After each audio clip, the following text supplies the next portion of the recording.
Bienvenue dans Royal Glow, l'espace où on va célébrer la femme sur toutes ses facettes. On va parler de la femme en général, également de la femme noire et de ses problèmes spécifiques dans la société. Ici, on va parler sans tabou, sans filtre, avec beaucoup de bienveillance et beaucoup de respect. On va insister sur le mot respect parce que de nos jours, il semble être porté disparu, pour le coup, des sujets du quotidien, en passant par des grandes questions de société, en passant également par les sujets beauté, bien-être, qui est très important, surtout de nos jours, dans la société actuelle, et la place de la femme noire et son identité, finalement, dans la société actuelle. Tous ces sujets-là vont être abordés dans cette chaîne YouTube, qui vraiment va être un espace d'échange, de partage, et finalement d'inspiration, je l'espère, pour certaines. Donc on va vraiment attendez-vous vraiment à des sujets percutants, fun, intéressants, puissants et des conseils pratiques aussi pour le coup. Donc et des moments de partage authentiques et surtout sincères. Donc prenez un moment pour vous, un petit thé, un petit matcha, une bouteille d'eau ou juste un instant relax pour vous-même et on va enchaîner avec le premier sujet de la chaîne qui va être la place de la femme dans l'industrie, de la femme noire dans l'industrie de la beauté. Effectivement, entre manque de représentation, entre innovation et appropriation culturelle, nous allons analyser l'impact en fait que cette industrie a sur la femme noire et surtout comment en fait ces dernières au jour d'aujourd'hui redéfinissent et tendent à redéfinir les standards de beauté. Parce que pendant très longtemps, l'industrie de la beauté a laissé les femmes noires en fait sur le côté, sans vouloir vraiment les intégrer ou avoir l'envie. Elles ont été marginalisées pendant très longtemps, proposant peu, voire pas du tout en fait d'options adaptées à leurs soins beauté finalement, que ce soit au niveau du make-up avec les teintes qui sont jamais en fait adaptées à la couleur de peau. Et moi-même personnellement j'en ai fait l'expérience et je pense qu'on est nombreuses dans ce cas-là. Pareil pour les soins capillaires, on nous propose souvent des soins flagada finalement, enfin c'est vraiment flagada quoi, c'est incompréhension totale. Et ce marché en fait semblait pendant très longtemps ne pas vouloir considérer ou intégrer la femme noire parce que il ne la considérait pas comme une cliente prioritaire, il la mettait complètement de côté, il la marginalisait totalement. Et cette invisibilisation-là est vraiment le reflet en fait de la société où les standards de beauté les standards de beauté qui ont longtemps dominé sont ceux qui ont été eurocentrés, enfin ceux qui sont finalement eurocentrés, très européens, les traits très européens, et ce sont ces standards-là de beauté qui ont été très très très longtemps mis en avant, pris en compte. Donc le reste, vous n'êtes rien, vous n'êtes rien du tout, vous ressemblez à rien, tu n'as pas ces standards de beauté-là, tu ne sais rien, tu es mis de côté. Et pendant très longtemps, la femme noire a subi ça, notamment dans l'industrie de la beauté, parce que ça a très longtemps dominé dans de nombreux secteurs de l'industrie de la beauté, et on va pas se mentir, dans de nombreux continents aussi. Donc et cette marginalisation là au niveau des teintes finalement naturelles de la femme noire et de la texture des cheveux, les a complètement mis, on va dire entre guillemets, au placard, voire invisibilisés. Certes, il y a eu cette période de marginalisation, de nous on te connaît pas, toi tu n'es personne, etc. Mais heureusement qu'en fait ces dernières années, on va pas se mentir qu'on a vu un véritable bouleversement dans cette même industrie et ça fait du bien. Ça fait du bien. Nous soufflâmes finalement, nous soufflâmes, et des marques comme Fenty Beauty de Rihanna en 2017, je crois, elle est arrivée. Elle a fait des teintes allant de la plus claire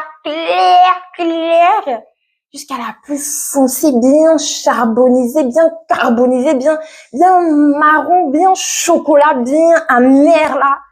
Elle est arrivée, elle a dit voilà. Parce que elle-même déjà en tant que femme noire, finalement, elle aussi, elle a connu, il me semble que dans des interviews, elle disait aussi qu'elle avait connu en fait ces problèmes-là, que ce soit dans des shootings vidéo, que ce soit pendant des trucs de photos au début de sa carrière, en tout cas, elle avait connu ces problèmes-là, même au niveau capillaire aussi. Il me semble qu'elle en avait parlé. Donc en fait, Rihanna, elle est venue, elle a dit, mais en fait, vous savez quoi, vous voulez pas le faire, c'est pas grave, moi je vais le faire. Et en fait, ce fait qu'elle s'est dit, bah moi je vais le faire, elle a prouvé que non seulement l'inclusion était possible, mais en plus de ça, qu'elle était rentable, que les femmes noires étaient rentables. Voilà ce qu'elle a prouvé. Et derrière ça, en fait, aujourd'hui, on a de plus en plus de marques, et surtout beaucoup de marques, qui se sont dit, non mais attends, elle a fait ça, et nous aussi. En fait, si elle l'a fait et que les gens courent comme ça, là, on court comme ça, aller chercher ces produits, c'est qu'il y a quelque chose, c'est qu'il y a une demande finalement. Une demande, c'est ça, l'offre et la demande finalement. Et il y en a beaucoup qui se sont rendus compte, mais ben oui, on va y aller, vas-y, let's go. Il y a beaucoup de marques du coup qui ont commencé à faire ça. Et finalement, elles intègrent de plus en plus des gammes spécifiques adaptées aux personnes de couleur.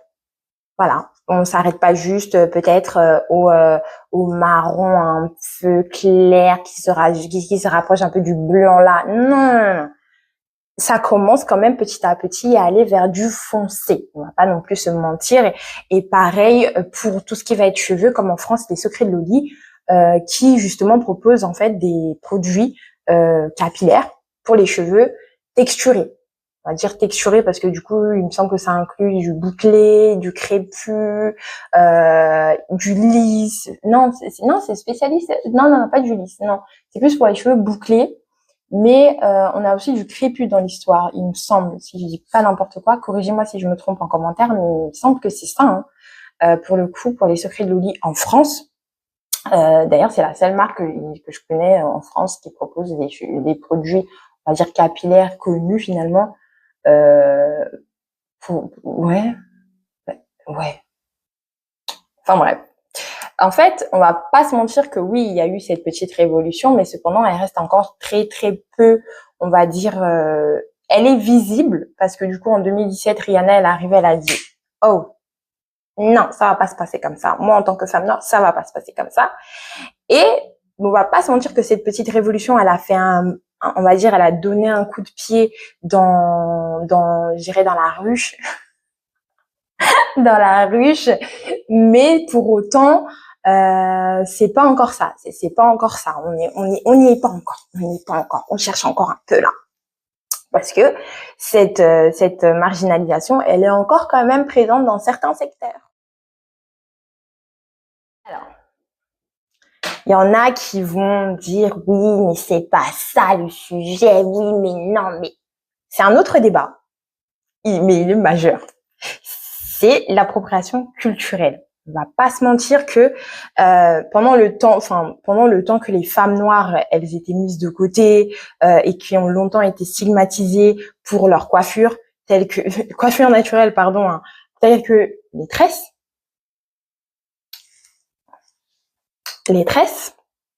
les locks et les afros naturels, que ce soit même afro naturel, même perruque, là, c'est la même finalement, c'est des afros. En fait, ces styles maintenant sont pris par les grandes marques ou par des influenceurs, en fait, sans vraiment reconnaissance ou connaissance des origines de ces coiffures-là, et surtout, en fait, avec comment dirais-je, une négligence totale. C'est-à-dire que vraiment, en fait, je prends parce que c'est à la mode. C'est-à-dire que oui, je vais me faire des tresses, c'est trop style, c'est à la mode, etc., etc. Il y a encore, moi, personnellement, je vais pas, comment dirais-je, je pense qu'en fait, on a le droit de faire toutes les coiffures qu'on veut. Enfin, il n'y a pas une coiffure qui, on va dire, appartient à un tel ou un tel. Mais, pour le coup, enfin, il n'y a pas une coiffure qui appartient à un tel. Je veux dire, c'est pas on n'a pas mis un trademark dessus. Ouais, on n'a pas mis un truc dessus. Mais, là où je dis, c'est qu'en fait, ça vient d'une culture. À partir du moment où ça vient d'une culture, respecte la culture. Donc si demain moi en tant qu'influenceur ou demain Pierre-Paul Jacques, enfin certains influenceurs, on va pas aller très loin, il y a beaucoup d'influenceurs, certaines, qui en fait vont totalement wipe out leurs origines et vont s'inventer des origines. Pourquoi tu t'inventes des origines? Ça va commencer à faire des traits, des trucs bouclés, ça va se bronzer jusqu'à même là que tu te dis mais c'est comment? Et même, mais après, quand tu vas voir son arbre généalogique, la femme est blanche, blanche, comme le poulet quand il n'est pas encore cuit. C'est-à-dire que, qu'est-ce qui s'est passé dans ta tête pour que tu te dises, ah, attends, c'est trop, j'ai envie d'avoir cet air exotique. Parce que c'est ça, en fait, c'est vraiment ça. Même les grandes marques, c'est la même chose. C'est pour donner un petit côté exotique, on va prendre une personne un peu blanche. Là, on va lui colorier le corps. Là, on va bien faire et ça va devenir un peu marron. On va mettre la perruque là avec les locks, avec l'afro et tout ça. On va faire croire que pour avoir ce côté exotique. Ben non, pour avoir le côté exotique, tu as plein de femmes en fait dehors, très belles en plus, magnifiques, magnifiques. Pas parce que c'est ma communauté, mais je suis désolée, mais les femmes noires sont genre magnifiques. Donc en fait, tu en as plein dehors, mais tu veux juste wipe out là, on met perruque et ça est, c'est bon, je fais croire que non, je suis désolée, mais non. En fait, et c'est ça, ce truc-là de je te erase, je t'efface complètement en fait de la picture du monde et je te dis que en fait non, tu n'existes pas, tu n'as jamais existé. Mais j'adore tes features, j'adore tes featurings là, j'adore ton corps, ta peau, ce que tu dégages, j'aime ça. On va essayer de reproduire ça. Non, elle est là l'appropriation culturelle. En fait, c'est comment dirais-je? C'est beau moi je trouve ça magnifique en fait de pouvoir en fait honorer, célébrer une culture, honorer une culture à travers effectivement ces petites distinctions, pardon. Je trouve ça super beau, c'est super bien de le faire, c'est super beau de le faire et ça donne aussi beaucoup de visibilité finalement aussi à ces cultures-là. Mais c'est pas ok en fait de prendre en fait et de totalement effacer en fait ton inspiration. Encore une fois, c'est ok de s'inspirer, mais c'est pas ok d'effacer l'inspiration d'où elle te vient, parce que c'est aussi le même problème qu'on a dans tout ce qui va être, il me semble, les designers là, les grandes marques là, les designers là, ils vont prendre l'inspiration bien. Il y en a, ils se cachent même plus. Dior et le boubou là. Dior, c'était même pas caché. C'était pas caché. Je dis, mais tu manques d'inspiration, qu'est-ce qui se passe? Même si on sait que depuis longtemps, depuis très longtemps, depuis des décennies, même les logos, etc., ils se sont inspirés énormément de la culture africaine, pardon, je vais dire américaine, africaine, mais ce n'est pas la peine de dire que non, je ne me suis pas inspirée, non, c'est moi, c'est tout. Non, ce n'est pas toi. On a tous le droit d'être inspirés par une culture, par quelqu'un, par quelque chose. Mais il faut le savoir le reconnaître. C'est pas une honte. Enfin, je veux dire, moi, c'est une mentalité que moi, j'arrive pas à comprendre. C'est un truc que j'arrive pas à comprendre, ça. Mais bon, après, l'industrie, en fait, a tendance, et même beaucoup, parfois, d'influenceurs ont tendance, surtout surtout je suis désolée parce qu'en fait je parle anglais parfois et du coup je parle plusieurs langues, donc du coup il y a parfois je vais buter sur des mots et c'est pas de ma faute. Surtout, mais du coup surtout l'industrie qui va être l'industrie de la beauté et pas que forcément les influenceurs beauté, il y a aussi d'autres influenceurs style lifestyle, mais pour moi c'est un peu dans le même panier finalement. Pour le coup, en fait, ces personnes-là capitalisent, ces marques-là aussi capitalisent sur le côté exotique de beaucoup de cultures, que ce soit antillaises, africaines ou même latines finalement aussi. Pour le coup, ils vont capitaliser sur ce côté exotique, pimenté, épicé, sans forcément en fait, parce qu'ils vont capitaliser parce que c'est tendance, mais en fait ils vont pas forcément vouloir valoriser justement les personnes, les femmes en fait, ou même parfois aussi les mecs, hein, mais les femmes finalement qui portent cet héritage sur elles, voilà, sur elles depuis des années, depuis leur naissance, historiquement, et en fait depuis la création de ce monde finalement. C'est ça qui est problématique en fait dans l'appropriation culturelle. C'est ça qui est problématique, c'est que tu ne peux pas faire des trucs comme ça. Ce n'est pas possible. Ce n'est pas possible. Juste pas possible. Je crois qu'il y a eu un exemple comme ça où je crois que c'était Kimka qui pour sa marque, je sais plus de quelle marque là. Elle avait dit le premier nom c'était Kimono. Après t'as Ça vient apparemment elle aimait les kimonos, elle aimait la culture japonaise, je sais pas c'est quoi le truc. Mais derrière, t'as les Japonais, ils ont dit, mais non, ma chérie, ça va pas le faire. Non, non, non. Et vite, elle a changé le nom, elle l'a mis en skin. Ce que je veux dire, c'est ça, c'est qu'en fait, tu dis que oui, c'est toi qui as inventé le mot, c'est toi qui, non, tu t'es inspiré quelque part. C'est ça, en fait, l'appropriation culturelle. Et c'est ça qui pose problème, c'est qu'en fait, tu prends sans identifier ton inspiration. Tu dis que c'est toi ça, c'est sorti de ton chapeau. C'est comme, comment elle s'appelle, la Shakira et son Waka Waka, là. Ah, vraiment, j'étais assise comme ça et c'est venu. Alors qu'il y a toute la chanson sur YouTube depuis des années là.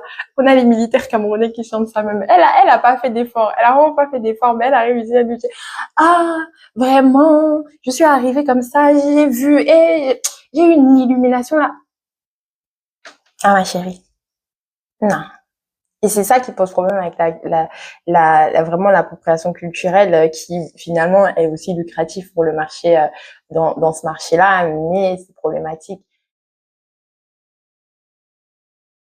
Et face à ces enjeux-là, finalement, en fait, on a de nombreuses entrepreneurs noirs au jour d'aujourd'hui, hormis du coup Rihanna. Il me semble qu'elle s'appelle la créatrice des Secrets de Loli. Elle s'appelle comment déjà?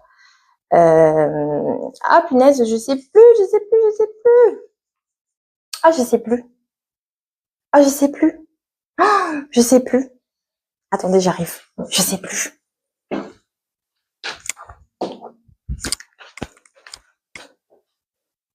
Attendez, je sais plus, je sais plus, je sais plus. Je sais plus.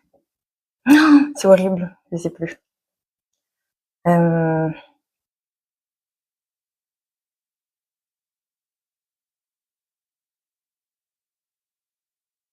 Pourtant, je le savais. Hein. Voilà, Kelly Massol. En fait, j'avais le nom de famille, mais j'avais pas le prénom. Et du coup, c'est quand même rude de dire oui, Massol. C'est pas ma pote, voilà. Mais c'est Kelly Massol, voilà. Hormis Rihanna ou Kelly Massol, on a d'autres entrepreneuses noires qui aujourd'hui en fait prennent les devants et se disent mais en fait pendant longtemps vous nous avez négligés, pendant longtemps vous nous avez mis au placard, ok il n'y a pas de souci, vous voulez toujours pas malgré les avancées au jour d'aujourd'hui qu'on met en avant pour pouvoir dire qu'en fait la femme noire existe, elle est là, elle a toujours été là et maintenant elle va revendiquer sa place. Malgré ça en fait c'est au compte-gouttes que les grandes marques reconnues, connues et reconnues hein, finalement. Elles vont faire un avancement au compte-gouttes, au compte-gouttes, au compte-gouttes. Et même dans des événements, c'est la même chose. Et finalement, en fait, il y a au jour d'aujourd'hui, il y a des femmes assez courageuses qui vont arriver et vont dire, mais en fait, vous savez quoi? C'est pas grave, chérie. C'est pas grave. Si vous l'avez fait, pourquoi nous, on peut pas le faire? Si vous l'avez fait, pourquoi nous, on peut pas le faire? À partir du moment où tu as la volonté, bah, ok, d'accord. Vous voulez pas nous mettre en avant, on va se mettre en avant nous-mêmes. Et c'est ça, au jour d'aujourd'hui, en fait, que la femme noire, finalement, certaines femmes noires se disent, ben, on va le faire nous-mêmes. Donc on a parlé de Kelly Massol, on a parlé de Rihanna dans Fenty Beauty et on a aussi d'autres personnes qui créent leur propre marque de cosmétiques comme leur propre marque en fait de soins capillaires. Des figures comme Pat McGrath, je sais pas s'il y en a qui connaissent Pat McGrath, c'est une ancienne, enfin elle est toujours d'ailleurs une grande maquilleuse afro-américaine pour le coup, noire américaine qui était maquilleuse de base. Elle était maquilleuse de base, de stars, etc., dans des événements, etc., et qui derrière, en fait, au jour d'aujourd'hui, elle a créé sa marque de cosmétiques. Et il me semble que ces marques de cosmétiques, c'est pour tout ce qui va être maquillage finalement, make-up, dans son domaine aussi finalement. Et c'est une personne en fait, ben du coup, enfin c'est inspirant parce qu'en plus c'est une des premières femmes tout ce qui va être make-up que j'ai suivi parce que je trouvais qu'elle faisait du bon travail et j'ai ouvert mon Insta en 2018. C'est l'une des premières abonnées que j'ai suivi. Enfin, en gros c'est l'une de mes premières followers. Non pas followers. Je sais pas comment ça marche ces trucs. C'est l'une de des personnes que j'ai suivies. Et du coup c'est un de mes premiers abonnements, je crois. Les réseaux là c'est nul et je comprends rien. Mais bref, en gros, c'est l'une des premières personnes que j'ai suivies sur les réseaux sociaux lors de mon ouverture en 2018 de mon Instagram, tout simplement. Il y a elle, il y a Mélanine Hair Care, pour tout ce qui va être cheveux finalement, crépus, et pour les cheveux de femmes noires finalement.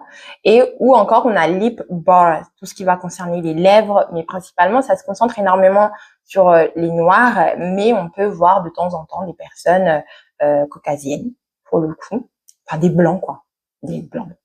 Pourquoi je dis caucasiens? Des blancs, même si c'est pas vraiment blanc là, c'est beige. Et nous-mêmes là, on n'est même pas marron. Voilà, des personnes marron et des personnes beige. Voilà.